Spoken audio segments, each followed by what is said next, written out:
ఒకళ్ళు బాగవుతుంటే చూడలేక ఓర్వలేక చెడగొట్టే వాళ్ళు ఎక్కువగానే ఉంటారు కదండి. ఇరుగు పొరుగున ఎవరో ఒకళ్ళు ఉంటారు చెడగొట్టే వాళ్ళు. టమాటా అలాగా మేము ఇల్లు మొదలు పెట్టిన తర్వాత అండి మా మా ఇంటి పక్కన పొలం ఉందండి.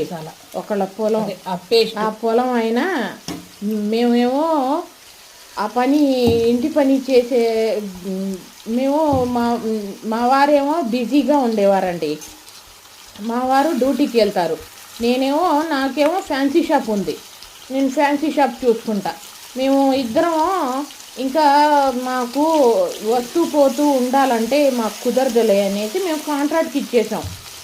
సరేలే అనేసి కాంట్రాక్ట్కి ఇచ్చిన ఆ మేస్త్రీలు వచ్చి చేస్తుంటే ఎన్ని మేస్త్రీలతోనండి మా మా ఇల్లు 4 మేస్త్రీలు చేశారండి. 4 మేస్త్రీలకి చెప్పాను నేను పని. ఒక్క మేస్త్రి మొదలు పెడితే ఇంకో మేస్త్రి ఇంకా గోడలు కట్టాడండి. ఒక మేస్త్రి ఏమో బేస్మెంట్ కట్టాడు, ఇంకో మేస్త్రి ఏమో గోడలు కట్టాడు, ఇంకో మూడో మేస్త్రి ఏమో ప్లాస్టింగ్ చేశాడు, 2 చెంచాలు. 4గో మేస్త్రి ఏమో ఫ్లోరింగ్ చేశాడు. ఫ్లోరింగు, అల్మారాలు, సన్సెట్ చేశారు ఆయన. 2 చెంచాలు. అన్ని 4 మేస్త్రీలు మారారంటే చూడండి. ఇరుగు పొరుగు వాళ్ళు అలాంటి వాళ్ళు ఉన్నారండి.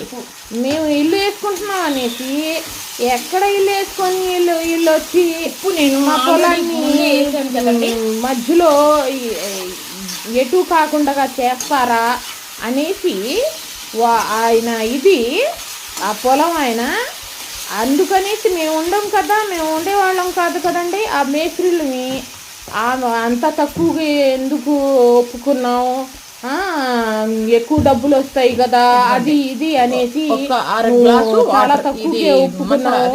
ఈ పని చేయడానికి మా ఇంటికైతే చాలా ఎక్కువ అయ్యింది. నేనైతే ఎక్కువ ఇచ్చా మేస్త్రీలకి, ఎందుకు చేస్తున్నారు అనేసి అలాగా అని అండి చెడగొట్టేశాడండి. ఎన్ని మేస్త్రీలు 4 మేస్త్రీలు మారారండి.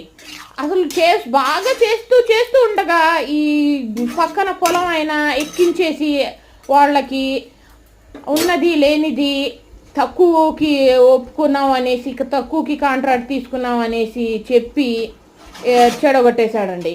అలాగా 4 మేస్త్రీలని చెడగొట్టాడండి. అమ్మో, నేను ఉండేదాన్ని కాదు, మా వారు ఉండేవారు కాదు.